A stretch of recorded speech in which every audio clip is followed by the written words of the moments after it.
नमस्कार मित्रांनो, मी पूनम देशमुख। मित्रांनो, बांधकाम कामगार योजनेअंतर्गत कामगारांना भांड्यांचा संच दिला जातो। तसेच कामगारांची पेटी असते ती सुद्धा दिली जाते। बांधकाम कामगारांच्या मुली-मुलांना लग्नासाठी खर्च सुद्धा दिला जातो। त्यासाठी तुम्हाला बांधकाम कामगारांची नोंदणी करणं गरजेचं आहे।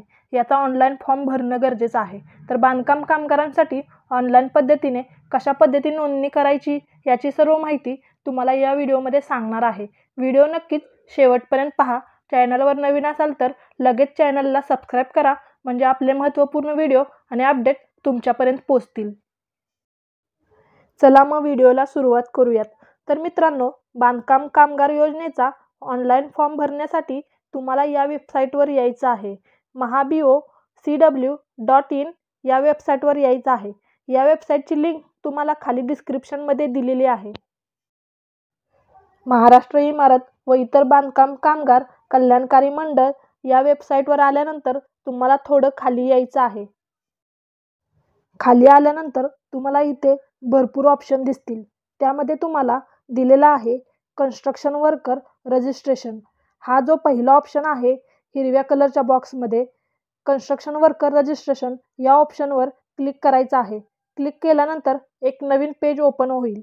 यामध्ये प्लीज नोट, कृपया लक्ष द्या, ही नोट एकदा वाचून घ्यायची आहे आणि त्यानंतर खाली तुम्हाला महत्त्वपूर्ण माहिती भरायची आहे। आता काय माहिती भरायची आहे हे बघा।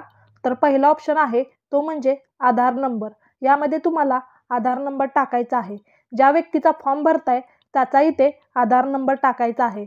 आता दुसरा option currently used mobile number. यामध्ये कामगार कोणता मोबाईल नंबर यूज करतोय त्याचा इथे नंबर टाकायचा आहे। त्यानंतर खाली प्रोसीड टू फॉर्म या बटनवर क्लिक करायचं आहे। प्रोसीड टू फॉर्म यावर क्लिक केल्यानंतर तुम्ही पाहू शकता दुसरं पेज ओपन झालेलं आहे आणि इथे आधार नंबर आणि मोबाईल नंबर ऑटोमॅटिकली फिल केला जाईल। आता आपल्याला पर्सनल डिटेल्स, वैयक्तिक माहिती भरायची आहे। इथे आपल्याला ज्याचा फॉर्म भरतोय त्याची माहिती भरायची आहे। इथे आपल्याला फर्स्ट नेम, पहिले नाव टाकायचं आहे। फादर किंवा हजबंड नेम, पतीचे किंवा वडिलांचे नाव टाकायचं आहे आणि लास्ट नेम, आडनाव टाकायचं आहे। ही माहिती भरताना लक्षात ठेवा, आधार कार्डवर जसं नाव आहे तसं इथे नाव टाका। परत जेंडर सिलेक्ट करा, जे काय असेल मेल फिमेल ते सिलेक्ट करा। आधार नंबर ऑटोमॅटिकली इथे आलेला आहे।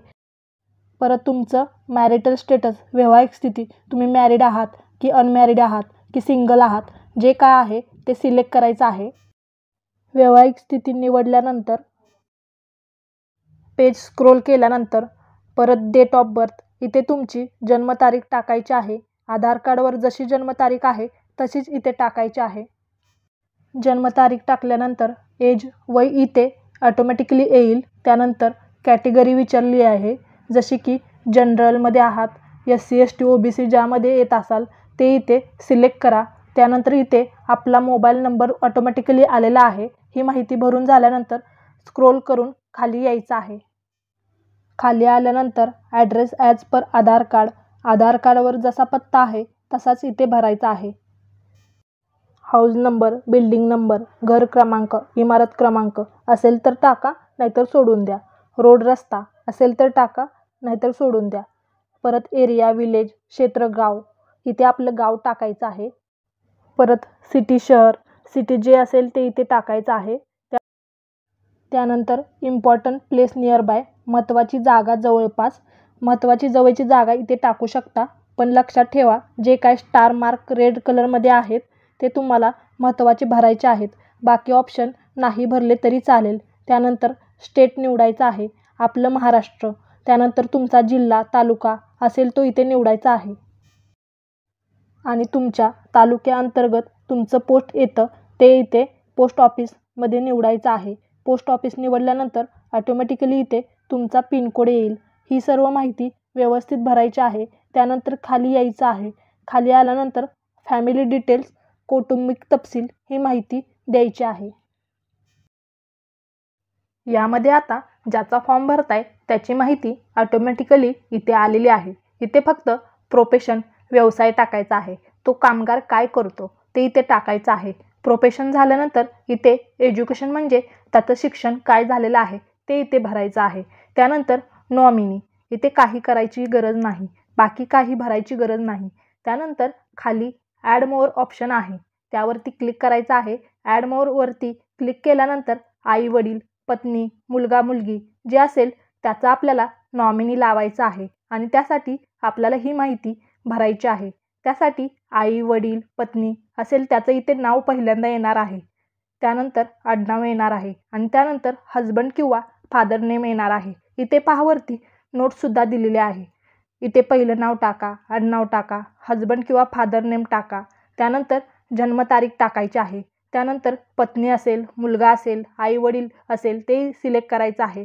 ते तुमचं कोण आहे, म्हणजे ज्या व्यक्तीचा फॉर्म भरताय त्याचं कोण आहे ते इथे सिलेक्ट करा, म्हणजे रिलेशन सिलेक्ट करायचं आहे.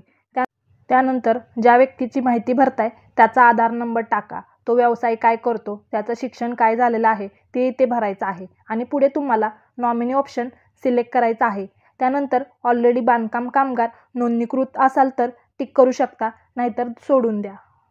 त्यानंतर खाली यायचं आहे एम्प्लॉयर डिटेल्स, नियोक्ता तपशील. एम्प्लॉय म्हणजे तुम्हाला 90 दिवसाचं जे सर्टिफिकेट लागतं ते तुम्हाला कोणी दिलेलं आहे, ग्रामसेवकाने दिलेलं आहे की कोणी गव्हर्नमेंट कॉन्ट्रॅक्टर का डेव्हलपरने दिलं असेल, त्याचा तपशील दाखला तो आपल्याला इथे लागणार आहे आणि त्याचीच माहिती तुम्हाला इथे विचारलेली आहे. आता वर्कर्स नेचर ऑफ वर्क म्हणजे कामगाराचे कामाचे स्वरूप.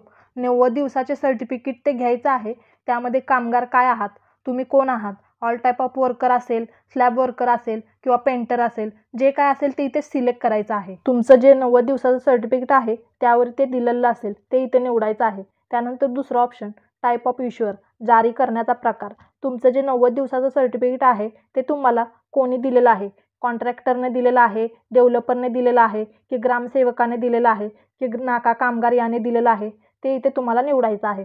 त्यानंतर रजिस्ट्रेशन नंबर ऑफ इश्युअर म्हणजे जो डेव्हलपर किंवा कॉन्ट्रॅक्टर किंवा ग्रामसेवक असेल ज्यांनी सर्टिफिकेट दिले त्यांचा जो काय नोंदणी क्रमांक आहे तो इथे टाकायचा आहे. तर ही माहिती तुम्हाला कशी भेटेल तर इथे पहा. तर अशा प्रकारचं सर्टिफिकेट असेल, यावरती जावक क्रमांक असतो, जावक दिनांक असतो, फोटो असतो आणि फोटोवरती सही शिक्का असतो. तर हा सर्टिफिकेटचा नमुना आहे, तो मी त्याची लिंक तुम्हाला डिस्क्रिप्शनमध्ये दिलेली आहे, तिथून तुम्ही डाउनलोड करू शकता. कॉन्ट्रॅक्टर किंवा ग्रामसेवक, डेव्हलपर, महानगरपालिका यांच्याकडून तुम्ही हा भरून आणू शकता. यामध्ये फोटो लावायचा आहे आणि त्यावरती सही शिक्का असणं गरजेचं आहे. जावक क्रमांक, जावक दिनांक म्हणजे जेव्हा तुम्हाला हे सर्टिफिकेट दिलं आहे ती तारीख. आता नियोक्त्याचा, ठेकेदाराचा विकासाचा तपशील. इथे जी माहिती आहे ती कॉन्ट्रॅक्टर किंवा ग्रामसेवकाची माहिती असणार आहे. कॉन्ट्रॅक्टरचं नाव, परत 2 नंबरला कॉन्ट्रॅक्टरचं आस्थापनेचं नाव म्हणजे त्याची जी काही कंपनी असेल त्याचं नाव. त्यानंतर नोंदणी क्रमांक इथे 3 नंबरच्या ऑप्शनला असतो, तो आपल्याला फॉर्ममध्ये भरायचा आहे. तो कॉन्ट्रॅक्टर आपल्याला माहिती भरून देईल. परत खाली बांधकाम कामगाराचा तपशील. इथे सर्व माहिती तुमची म्हणजे ज्या कामगाराचा फॉर्म भरतोय त्याची माहिती इथे भरायची आहे. सर्व माहिती भरून झाल्यानंतर लास्टला त्यांचा सही व शिक्का घ्यायचा आहे. फॉर्मवरती रजिस्ट्रेशन नंबर ऑफ इश्युअर म्हणजे आपण मगाशी ज्या फॉर्मॅटमध्ये बघितलं नोंदणी क्रमांक असतो, 3 नंबरचा ऑप्शनला असतो, तो इथे तुम्हाला टाकायचा आहे. त्यानंतर जावक दिनांक, जावक क्रमांक, नेम ऑफ कॉन्ट्रॅक्टर ही सर्व माहिती सर्टिफिकेटवर बघून भरायची आहे. त्यानंतर कॉन्ट्रॅक्टरचा जिल्हा, कॉन्ट्रॅक्टरचा तालुका हे निवडायचं आहे. त्यानंतर पेज स्क्रोल करून खाली यायचं आहे सपोर्टिंग डॉक्युमेंट. आता तुम्हाला डॉक्युमेंट अपलोड करायचे आहेत. फक्त तुम्हाला इथे 3 डॉक्युमेंट अपलोड करायचे आहेत. 2 MB पर्यंत तुम्ही अपलोड करू शकता. JPEG, PNG फाईल किंवा PDF फाईल कशाही फॉर्मॅटमध्ये तुम्ही अपलोड करू शकता. पहिला आहे फोटो. इथे पासपोर्ट साईज तुमचा फोटो अपलोड करायचा आहे. डार्क बॅकग्राऊंड असणं गरजेचं आहे. अपलोड फोटोवर क्लिक करायचं आहे आणि फोटो अपलोड करायचा आहे.